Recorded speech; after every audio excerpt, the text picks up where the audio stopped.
With the rise in anti-Semitism, do you think we've learnt anything? You asked me what lesson we can learn. So I think there's no lesson to learn about the trip, the journey. Because now there is a state of Israel, and it's legal, and if you want to come to Israel, you can come to Israel. Just apply to the embassy or whatever, and it can be done, unless you're in the Soviet Union, which is different. The lesson that we Jews can learn is how to receive new immigrants in the country. When the Holocaust survivors came to Israel, they were not well received. It was a poor country. It was a country fighting for its life. It was a country run by very young people. And some of them had to go to the independence war about a week after they had arrived. They would arrive to Israel, would get a week to get organized in a new country with no language, with no nothing, with no help, and then be taken to fight in the army. Some of them died before even visiting anything in the army. So I'm telling us Israelis, if new people come to Israel, receive them well. What can Christians around the world do to combat anti-Semitism and support the Jewish people at this time? Is it important for Christians to be encouraging Aliyah, for instance?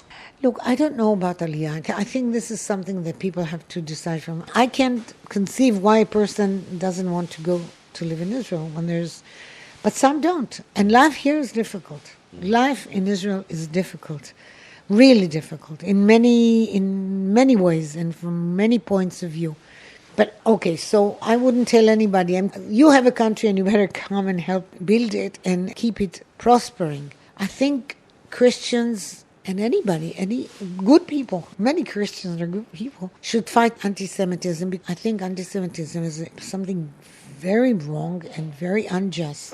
Hating a people and doing wrong to people just because they belong to a certain race or tribe is like hating British because they're British, not because they've done you any wrong. So anti-Semitism is not about religion, and it's not about land, and it's not about money. It's about you being a Jew, or us being Jews, even if we're poor and we have no country.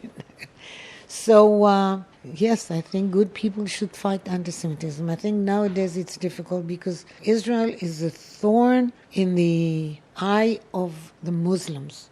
They don't want Israel in a Muslim area, I think partly because life in Israel is so good, and they don't want Arabs to see how women live in Israel, what is the standards of life, what is the kind of education we have. I don't know, that's my guess. So they don't want us here because we remind them of how democracy can be. With everything that your family has been through and seeing how the mood has changed so quickly since October the 7th, have you been shocked at how the anti-Semitism has risen so quickly and the mood has changed so quickly? Yes, I have.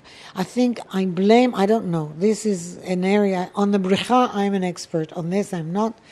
So my guess is that part of the anti-Semitism has to do with the large number of Muslims in European countries and in the States. Muslims are a high percentage of the population in France, in Sweden, in England also, and they are against us. I still don't know why, but I know, but I believe we could have lived differently. But I think part of the anger at Israel is because something terrible happens in Gaza.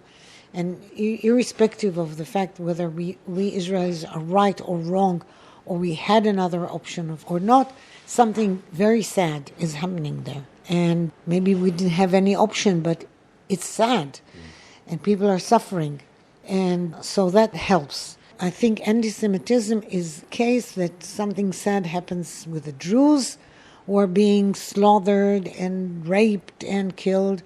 Something terrible happened in Iran when they were protesting in the streets and they were just killed or jailed and tortured. And the world has said nothing. No one knows about it. And when it happens in Israel, everybody is against it. I am also against it. But we are not the only one where sad things and bad things are happening. And maybe we are the ones where we have no other options, or so we think. So yes, I'm surprised at the quickness, how quickly anti-Semitism has risen its ugly head.